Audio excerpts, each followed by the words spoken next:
Entonces, si usted conoce a Sergio Vargas, que está cantando, pues mándele un WhatsApp. Feliz cumpleaños, Sergio Vargas. Dígale gracias por los merengues que nos ha dado.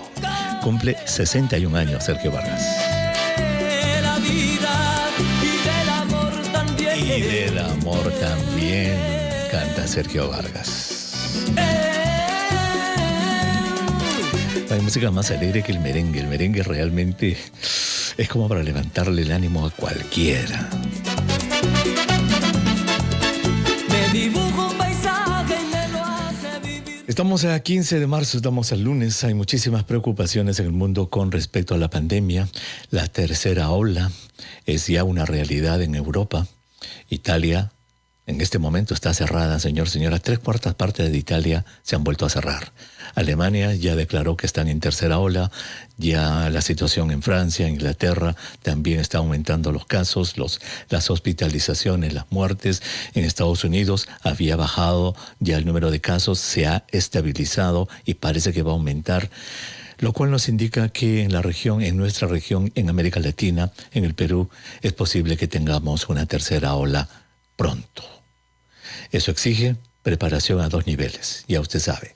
La esfera de salud pública, la esfera de nuestras autoridades, que preparen todo lo necesario para tener una tercera ola y siempre hay que prepararse para lo peor, suponiendo que va a ser una ola mucho más fuerte que la que hemos tenido. Camas de hospitalización, cuidados intensivos, el oxígeno, todo lo que se necesita ya debe estar ya preparándose para una tercera ola. Y lo otro es la esfera individual, que es la esfera de la responsabilidad personal. En ese sentido, me atrevo a preguntarle a usted, señora que está escuchando el programa, ¿está usted haciendo lo suficiente como para no convertirse en una víctima de contagio?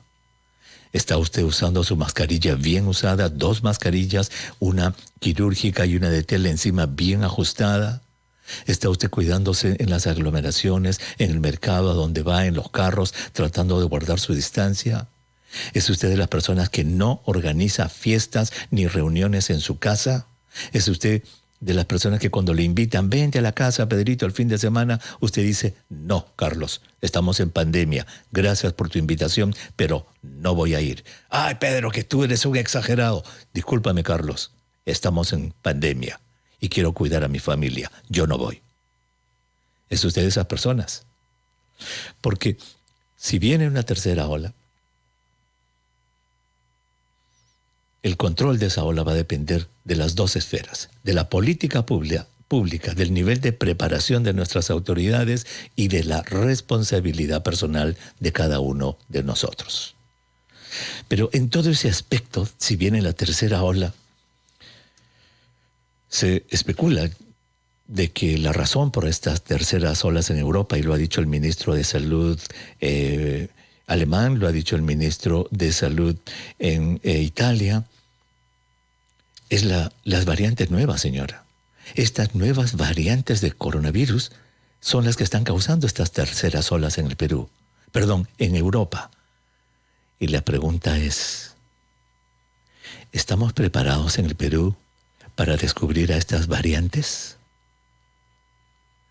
El doctor Pablo Tsukuyomi, él es especialista, es un doctor en microbiología molecular. Él dirige el proyecto de vigilancia genómica del SARS-CoV-2 en Perú. Es profesor de microbiología en la Universidad Peruana Cayetano Heredia. Está con nosotros. Pablo, qué gusto de saludarte. Muy buenas tardes. Doctor Huerta, muy buenas tardes. Encantado, Pablo. Y te hago así la pregunta de frente, sin anestesia, como dirían los dermatólogos al grano. ¿Está el Perú preparado, Pablo, para saber qué tipo de genomas tienen los virus que nos están atacando? Estamos mejor que hace un año, pero el nivel de vigilancia que estamos realizando todavía no es suficiente. No estamos cubriendo todas las regiones del país y no estamos haciendo suficientes muestreos al mes como para tener una muestra representativa de lo que está ocurriendo. Esperamos que eso cambie en los siguientes meses. En otras palabras, Pablo, estamos luchando a ciegas contra un enemigo. Sí, y necesitamos todavía más ojos y oídos en todas las regiones del país para seguirle el pulso, el rastro a ese virus. Por ejemplo, veo aquí un artículo interesantísimo que apareció de los países que están haciendo vigilancia genómica. Para nuestros oyentes, Pablo, explícales brevemente qué cosa es vigilancia genómica, en qué consiste esta secuenciación del virus para conocerle sus secretos. ¿Qué cosa es? Consiste en realizar muestreos periódicos y a lo largo de todos los meses de distintas regiones, ¿no? Y para esto tenemos que leer el código genético completo. No basta saber si es positivo o negativo, como nos diría un PCR, sino que tenemos que hacer el secuenciamiento del genoma completo. Y a partir de ese secuenciamiento vamos a poder identificar las mutaciones, las variantes que caracterizan a estas nuevas versiones del coronavirus. Y a partir de eso podemos saber si es la variante A, B, C, cuál es la proporción en la que ya están presentes en nuestro país. Y obviamente eso nos ayudaría muchísimo en conocer al enemigo contra el cual estamos luchando. Ahora sí, estoy leyendo este cuadro de secuenciamiento genómico en el mundo. El campeón mundial, veo en este cuadro, Pablo, es Australia, que de 28.238 casos que tenía de la infección, había secuenciado 16.537, o sea, casi el 59% de las muestras fueron secuenciadas en Australia, campeón mundial. Segundo, Nueva Zelanda, 49% secuenciados. Tercero, Taiwán, 18%. Dinamarca, 12%. Islandia, 10%, etcétera. Estados Unidos está malísimo, es 0.3%. Pero Pablo, sacando la cuenta, porque en el Perú ustedes con el Instituto Nacional de Salud han hecho 974 secuencias, que parece un montón, pero para los casi 1.400.000 casos que se han encontrado en el Perú, Pablo, eso es solamente el 0.07%, bajísimo. Correcto, estamos muy, muy lejos, ¿no?, de tener esta representación adecuada. Claro, los países que menciona, Australia, Nueva Zelanda, tienen suerte porque el número total de casos no es tan elevado, ¿no? Es por eso que pueden cubrir casi el 60%. Tal vez el mejor ejemplo y que nos sirve a nosotros es el Reino Unido, donde sí han tenido una epidemia muy grande, varios millones de personas, y aún así ellos han secuenciado casi el 10% de los casos, ¿no? Todavía estamos muy lejos de tener eso, pero bueno, ya estamos avanzando en eso. Correcto. Acá, según este cuadro que tengo del Washington Post, hasta el momento que se habían descubierto 2.100.000 casos de la infección, se habían secuenciado 157.000, lo cual era un 7,4%, Pablo. Como tú dices, quizás en ese espejo debamos mirarnos. Pablo, vamos a hacer una pausa. Cuando regresemos, te quiero preguntar la aplicación práctica de este secuenciamiento y de esta vigilancia genómica. Regresamos.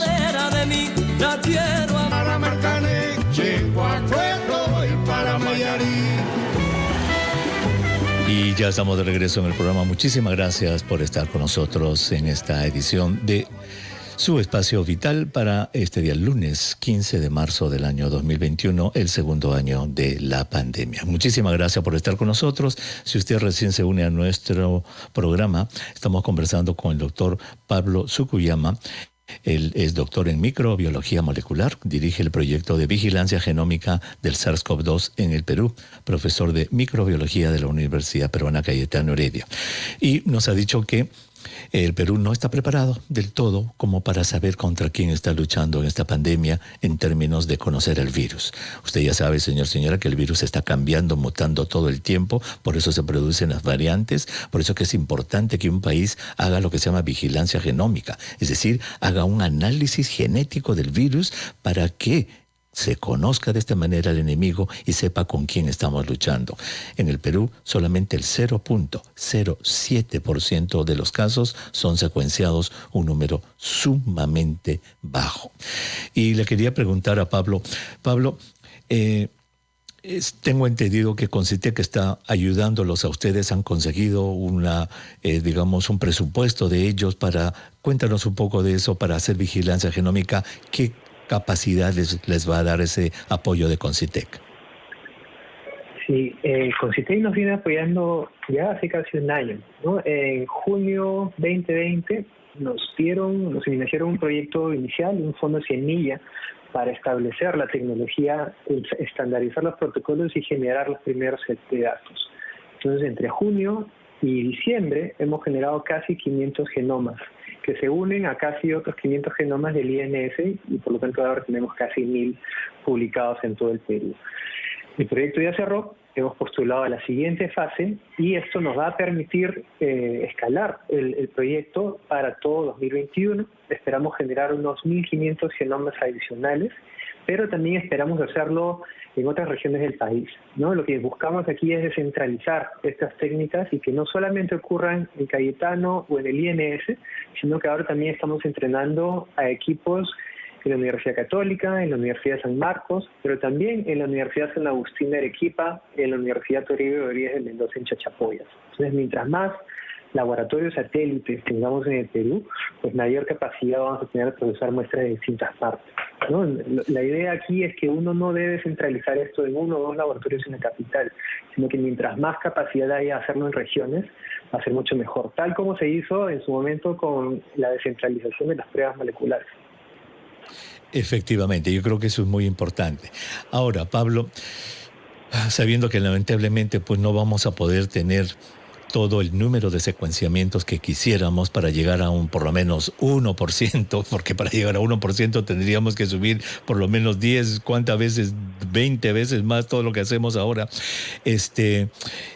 ¿Cómo se puede usar de manera, digamos, estratégica lo poco que vamos a hacer para sacarle el máximo provecho y sepamos contra qué variantes del virus estamos luchando?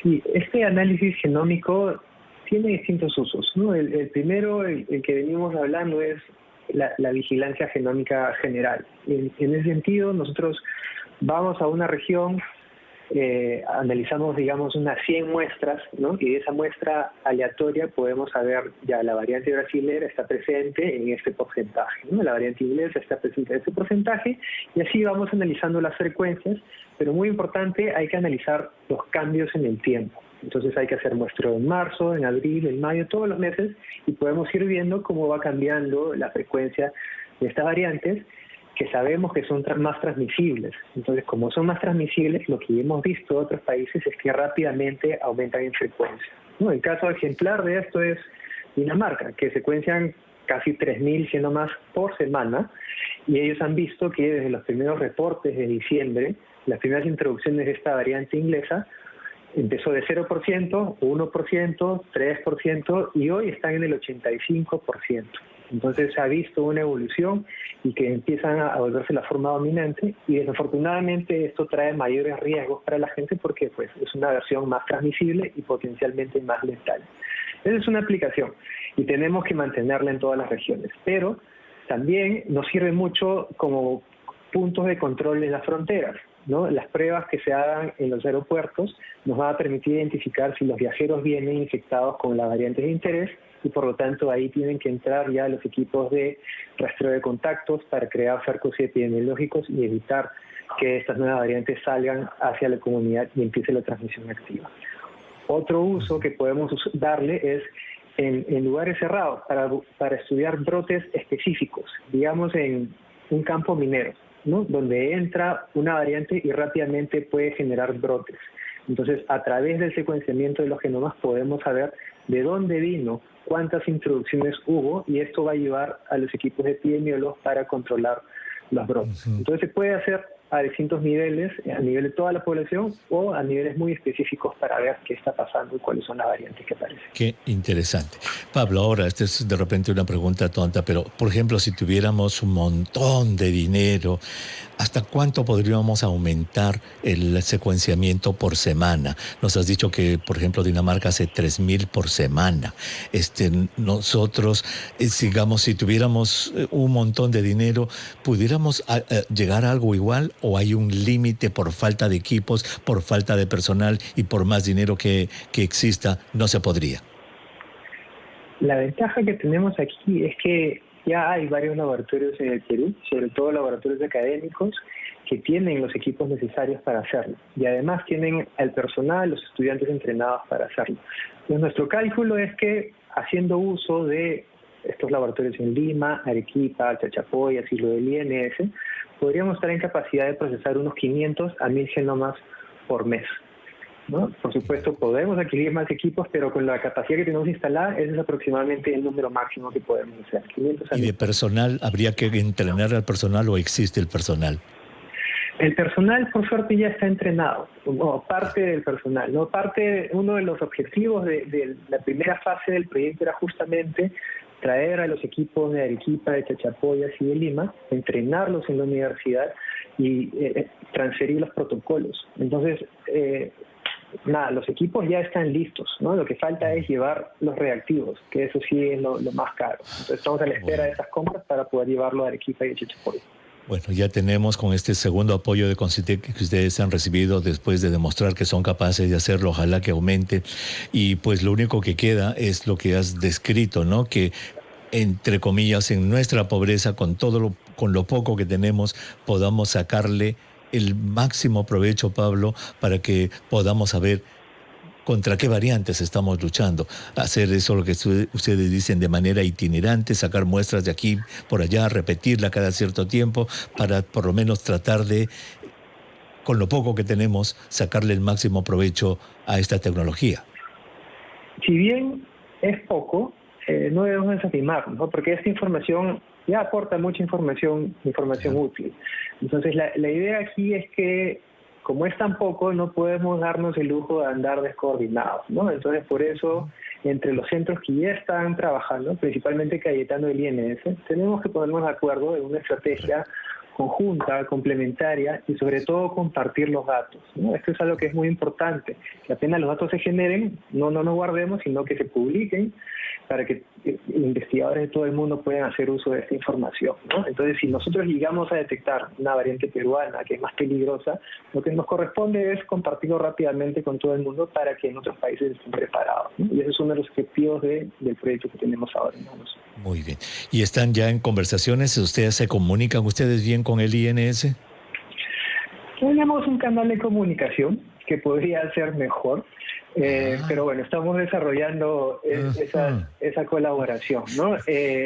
Hemos dependido del INS para muestras, para trabajar los primeros aislados, y el INS a veces son un poco lentos e ineficientes en algunas cosas, que me disculpen, pero hemos tenido algunos problemas, ¿no? Entonces, es que de eso se también trata. Todos tenemos que poner el hombro y solamente diciéndonos la verdad es que vamos a mejorar, Pablo. Y yo te agradezco muchísimo tu sinceridad. Así es que yo creo que, imagínate, hay dos gatos. Estos dos gatos que ahí tienen que trabajar juntos, pues.